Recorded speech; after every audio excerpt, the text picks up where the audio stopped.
Hi everyone, welcome to the continuation of our series in developmental psychology.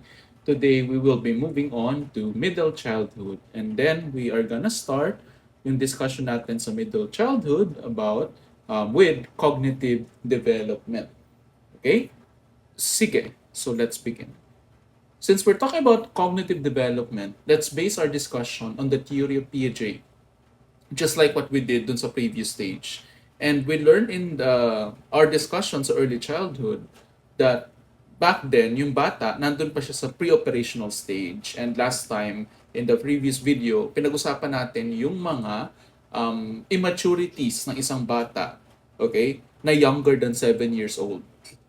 Now, when you enter 7 sa ibang references, 6, no? Basta around these ages, you enter the concrete operational stage or the third stage in Piaget's theory of cognitive development in which yung bata nagiging mas logical na siya in his or her understanding of how the world works.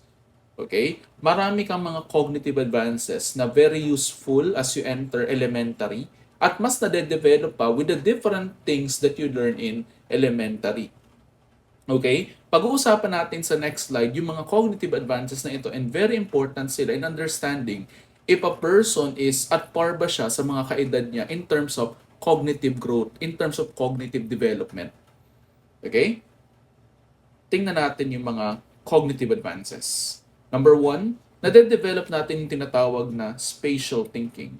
And yung ibig sabihin yan, meron na tayong ability to understand a three-dimensional space, to navigate our way, no? So sa world, no? In our surroundings, in our barangay, in our city, no? Although hindi pa ganun ka well developed, we're slowly developing that ability, yung spatial thinking. For example, 'di ba may mga batang mahilig maglaro ng Roblox, the mga games in which they have to follow the map, no? At this age na nakikita ko na little by little nauunawaan nila how to follow a map. Okay?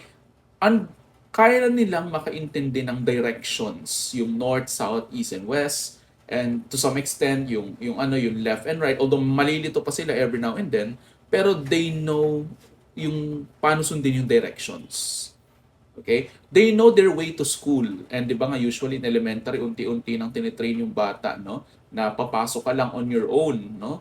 Na ikaw lang on your own dapat makakarating ka sa school. And other than that, they can judge how long it will take for them to go from one place to another. Alam na nila yung malapit tsaka yung malayo. Alam nila that maybe the school is near but the mall is far. Okay? So that's something that you develop, no? In concrete operational. Another thing that develops further is yung cause and effect. Kunyari, naiintindihan nila yung weighing scale kung bakit hindi na siya pantay, bakit hindi na siya even. Okay? However, hindi pa siya ganun ka-perfect. Like, in this example sa textbook natin, hindi pa niya naiintindihan kung anong factor mismo yung nagiging reason bakit bumababa yung isang side ng weighing scale, bakit siya bumibigat, no? Kunyari, yung spatial factors, no? Hindi pa nila ma-take into account, okay, yung kapag dikit-dikit pa, kapag compress pa yung mga object, how does that affect yung changes ng bigat ng timbang na nandun sa isang side ng weighing scale. Okay, pero the thing is that mas nag-advance na yung understanding nila of cause and effect in the physical world. Okay? Categorization, mas nag-develop pa. This is something that we have started developing since sensory motor, mas na-develop ng pre-operational, mas nag-advance pa in concrete operational. Nakakaintindi na yung bata ng mga subcategories, but not yet perfect. Not yet as efficient compared to a teenager. Kaya nga sa high school pa tinuturo yung mga, kunyari, animal kingdom, okay, yung iba't ibang klase ng halaman, di ba? Tapos kung anong family sila belong, mga species. Kasi yung bata, nakakaintindi siya ng subclass. Okay? However, nalilito siya how a subclass is related to a general class. Nalilito pa siya with the class inclusion. So later, may example tayo for that. Seriation. Kaya na nilang pagsunod-sunurin yung mga bagay in a certain order like shortest to longest. Okay? Or smallest to biggest. Okay? Kaya na nilang tingnan yung logical relationships between the variables. Kunyari yung if A is bigger than B, And if B is bigger than C, therefore A is the biggest. If A is older than B and B is older than C, therefore A is the oldest, C is the youngest. Okay? Next, inductive and deductive reasoning. Nade-develop na yung deductive, pero yung inductive hindi pa masyado, but somehow nando na, no? Somehow nagsisimula na. Mas efficient sila in terms of inductive, yung from specific to general. They like generalizing. That's how kids reason. But they're not yet efficient with deductive, no? From general to specific. That's something that you develop sa next stage pa in the formal operational. Okay? Now they're capable of conservation. They know that even if magbago yung itsura ng object, it still remains the same in one aspect or another. Hindi na sila madaling mauuto na if you change the shape of the clay, it means na dagdagan or kumonte. That's something that they will struggle with in the previous stage, but not in the present stage. Number in mathematics, mas gumagaling sila in understanding of numbers and mathematical operations. And some would even say, kaya ito tinawag na concrete operational stage because at this stage, we can now perform a lot of operations, including mathematical operations. Okay? So, here are some other examples, no? Ayan, seriation, like mentioned ko kanina, they can now order items along a dimension, which can be size, shape, weight, okay, length, and so on. Capable na sila of transitive inferences. Okay, related to our example earlier, since kaya nilang sunod-sunod yung mga bagay, they know how objects are related to one another, but also to another object, yung third object. Dito papasok yung example ko kanina about relationship of objects A, B, and C. Ano yung biggest, ano yung smallest, ano yung longest, ano yung shortest. Okay?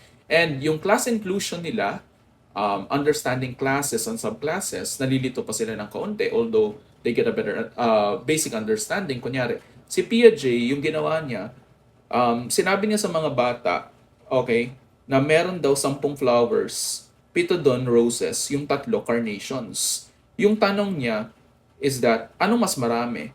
Roses or flowers? Hindi roses or carnations, kasi kung yun yung tanong, definitely mas maraming roses.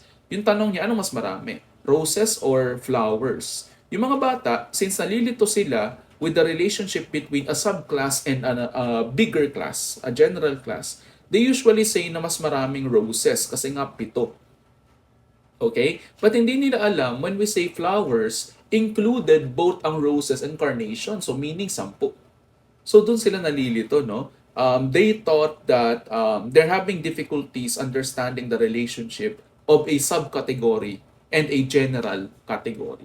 And that's something that they're still developing. Okay? Other than that, napag-usapan natin in the previous lesson yung tinatawag na conservation na hindi pa kayang gawin ng mga bata in the previous stage. Well, in this stage, kayang-kaya na nila yan. Like, kung ililipat mo sa lalagyan ng tubig yung isang amount of water, no?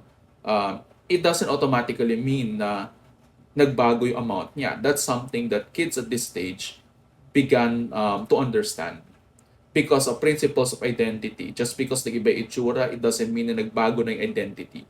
Reversibility. They can mentally reverse the process so they know that it did not really change. And decentering. They do not only focus on one variable or one aspect.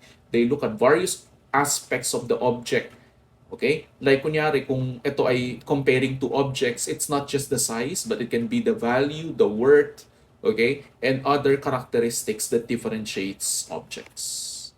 In terms of mathematics, ito yung mga natututunan natin at this stage. Nandyan yung computational estimate. Gumagaling tayo mag-compute without relying on manual counting na very common among younger kids. If you ask them ilan ito, gagawin nila, bibilangin nila one by one. Whereas yung mga bata na a bit older, yung 7 pataas, they are better in terms of estimating. Like sa tingin ko, meron akong 10 toys, kahit hindi ko binilang. Pangalawa, numerosity, no? Okay, yung example ko pala, more of numerosity. So computational, it's more of they can estimate yung total o yung difference o yung product without really having to conduct a calculation. Yes, it's not perfect, pero the thing is that they can now estimate. Like sabihin nila mga 100 plus, mga ganito karami. And finally, measurement estimate. Without using a ruler, nakakaya na nilang i-estimate yung length o layo ng isang object, no? Yung for example, yung length of a line, no, na-estimate nila 'yan without relying on a ruler, no? That's something that they also develop. Okay? Other than that, no, bakit pa marami tayong developments in this stage? Kasi nagde-develop yung ating frontal lobe, yung ating prefrontal cortex na responsible for our executive functions, which includes yung mga higher level mental processes such as planning, judgment, decision making, working memory, and self-regulation. So yung development ng frontal lobe natin, okay, is the reason why we are improving mentally. Yun doon sa mga areas na nabanggit ko sa inyo kanina. And other than that, bumibilis din yung reaction time natin because of pruning. And when we say pruning, as explained sa introduction sa developmental psych, some unused connections are being eliminated. So kumukonti yung connection sa brain, not in a bad way, but in a good way, because ang nare-retain lang ng brain are those connections that are efficient. Tinatanggal niya yung mga hindi masyado nagagamit. Kumbaga sa kalsada, tinatanggal niya yung mga long cut. Nire-retain lang niya yung mga shortcut para hindi na magpapaligoy-ligoy yung information. Diretso na kaagad. Okay? And one more reason kung bakit nagagawa natin yung mga nabanggit ko kanina is that nade-develop natin yung selective attention. Mas nakakapag-focus tayo. Hindi tayo easily distractible. Okay? Kaya nga yung mga bata, they can already exercise inhibitory control. They can suppress unwanted responses. They know when to listen, they know when to play. Well, may mga bata pa rin makukulit, no? But nag-i-improve na yung attention span nila. Okay? Na-exercise na nila yung selective attention. Unlike younger kids that are easily distractible, yung mga bata at this stage are do better in terms of focusing their attention. So kung makikita natin yung psychological disorder na ADHD, nagpapakita sila ng mga problems in these areas and usually ina-associate yan with problems in the frontal lobe. Okay? Speaking of intelligences, pag-usapan natin yung theory of intelligence according to Howard Gardner. And according to Gardner, meron daw tayong 8 intelligences, no? Kaya hindi lahat ng bata pare-pareho. Meron mga magagaling sa math, meron mga magagaling sa arts, no? And according to Gardner, these are the different types of intelligences. And sa other books, actually, siyam ito, no? May kulang pa, which is the existential. Well, anyway, ito yung usual na 8. So, we have here, una, linguistic, di ba? May mga bata magagaling with understanding words, understanding literature, understanding stories. So, yung pwede maging future nila, if dito magaling yung mga bata, pwedeng may future sila. For example, sa writing, editing, sa literature, 'di ba? Writing a story and so on, narrating, 'di ba? Doon sila magagaling.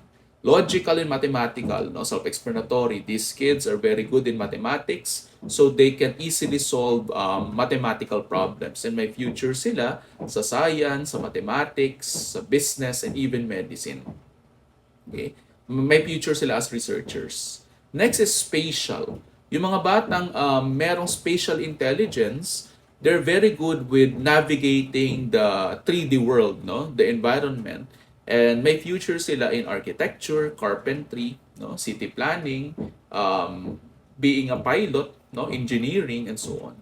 Musical, o magaling pwedeng in singing or even composing, conducting. So may future sila in a music career. Okay? Bodily kinesthetic, exercise, athletics, no, even a movement with precision like surgery or yung mga encoders, di ba? It's not about ano lang, no, gross motors but even fine motors, no. So ito yung mga pwedeng careers nila, athletes, no, dancer. Okay? Interpersonal, you're able to understand, it's easy for you to communicate with other people. So may future ka in teaching, okay? Maybe even psychology, acting, politics, leadership. Okay, customer service. Kasi makikisama ka dyan. Interpersonal, understanding yourself. So, ang psychology, hindi lang makikinabang sa inter, but also intrapersonal. Counseling. Dapat naiintindihan mo yung sarili mo. And also, yung mga trabaho that requires you to, inspect yourself. No? Spiritual leadership. Okay, anything that requires self-reflection, like clergy. Yan. And also naturalist, o yung mga pwedeng career sa'yo, something related to nature, environmental psychologist, okay, agriculture, ayan, no? Hunting, fishing, farming, gardening, and cooking. And for now, dito muna natin tatapusin yung discussion natin on middle childhood. We will continue next time with the next part.